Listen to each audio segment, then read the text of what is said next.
Welcome to Talking Brains. I'm your host, Dr. Stephanie Sarkis at stephaniesarkis.com. I'm the author of Gaslighting, Recognize Manipulative and Emotionally Abusive People and Break Free. This episode, I'll be talking about coping with empty nest syndrome. A lot of you have kids that are going back to school or just starting college, so I have had some requests to talk about that on a podcast. I also have this published in a written format at Psychology Today and was interviewed for an article on it at Good Housekeeping. If you go to the Psychology Today blog, which is here, there, and everywhere, and I also have a link, I believe, on the blog, which is stephaniesarkis.com/blog. I give the link for the Psychology Today article, which also has the Good Housekeeping article link, and then I also have a link to this podcast as well, so you can get triple information.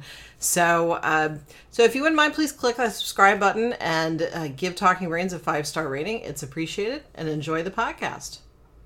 So you've raised your child to be independent, but still can feel like such a loss when your child moves out on their own. Empty nest syndrome is a very real feeling of grief and loss, including feelings of loneliness and a shifting of your sense of purpose. It most frequently happens when your children go off to college or start to live independently. The feeling of loss you experience can be similar to the grief you feel when there's a death in the family. A loss is a loss, even if it is tied to positive reasons.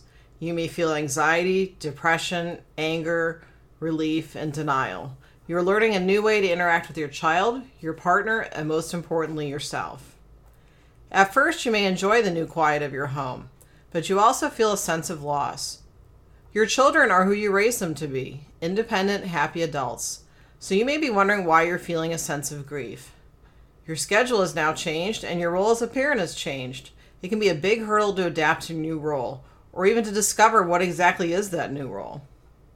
Also, if you and your partner are focused on your children and not so much on your relationship, when your child leaves, it's a time to get to know your partner again. This can cause feelings of awkwardness. It may also help you realize that you and your partner are focusing on the kids as a way to avoid issues in your relationship. These issues are hard to avoid when it's just the two of you in the house. You may feel like you and your partner have become strangers. To get to know each other as a couple again, talk about some activities or ventures that you may have put on hold while your kids were at home. Consider talking with a couples therapist to help transition to your new roles in your relationship. Helping your children prepare to leave the nest can make you feel more comfortable that they're heading off to a successful and happy new life. You can prepare yourself by reading up on empty nest syndrome and talking with other parents who have experienced it.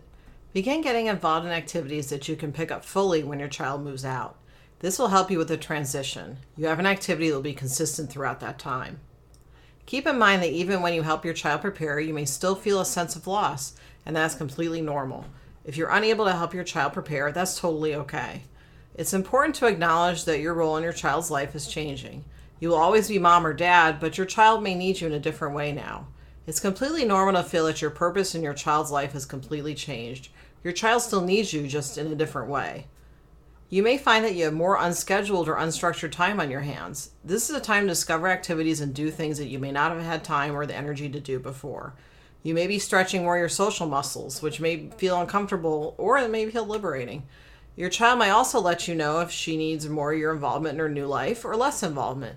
Keep in mind that if your child wants less involvement, this is not personal. She is getting used to being more independent. She is who you raised her to be. Also, if you have a child that has ADHD, you may need to be more involved with your child's college upbringing than your friends and their children, and that's totally okay. Kids with ADHD do need some more parental intervention than sometimes other kids do, and that's totally fine. You may just need to do things a little differently than your friends do, and that's completely okay. You may find that you and your partner or co-parent are coping differently with your child moving away. One half of a couple may find comfort in talking about their feelings, while the other half finds comfort in keeping busy with work or other activities. Sometimes this can lead to one partner saying to the other, "Why are you so emotional?" or "Why are you stuffing things down instead of talking about them?" The truth is, we deal with loss in different ways. Add to this that relationships with children can be complicated. One parent may have had a closer emotional bond with a child, and the loss hits them harder, while the other parent may even feel a sense of relief. If you're a single parent, you may have developed a very strong bond with your child, and this can cause a deeper sense of loss when your child leaves the nest. You may also feel a sense of relief and pride that your child has become independent, and you may even feel some guilt about feeling that relief.